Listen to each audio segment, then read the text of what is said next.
ഈ സയന്റിസ്റ്റ് അദ്ദേഹത്തിന്റെ ഒരുപാട് നാളത്തെ ഗവേഷണത്തിനൊടുവിൽ ഒരു സിന്തറ്റിക് ചർമ്മം കണ്ടുപിടിച്ചു. അത് ശരിക്കും മനുഷ്യരൂപത്തിലേക്ക് വളരെ സാമ്യമുള്ളതായിരുന്നു.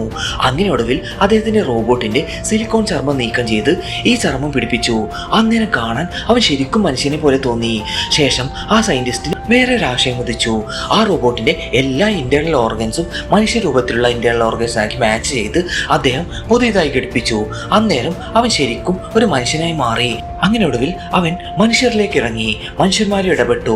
അങ്ങനെ ഒടുവിൽ ഒരു പെൺകുട്ടിയുമായി പ്രണയത്തിലായി. ഒടുവിൽ കല്യാണം ആലോചിച്ചപ്പോൾ ഒരു റോബോട്ടും ഒരു പെൺകുട്ടിയും തമ്മിൽ വിവാഹം കഴിക്കാൻ നിയമത്തിൽ അംഗീകരിക്കില്ല എന്ന് പറഞ്ഞു. അവൻ നേരെ കോർട്ടിലേക്ക് പോയി. കോർട്ടും അത് തന്നെ ശരിവെച്ചു. അങ്ങനെ ഒടുവിൽ തന്റെ സയന്റിസ്റ്റിന്റെ അടുത്തേക്ക് വീണ്ടും അവൻ ചെന്നു. എന്നിട്ട് ആ റോബോട്ട് പറഞ്ഞു, എന്നെ മനുഷ്യനാക്കി തരണമെന്ന്. തന്റെ ഒരുപാട് നാളത്തെ കണ്ടുപിടുത്തത്തിനൊടുവിൽ ഒരു ബ്ലഡ് കണ്ടുപിടിച്ചു. അത് അവനിൽ ഇഞ്ചെക്ട് ചെയ്തു.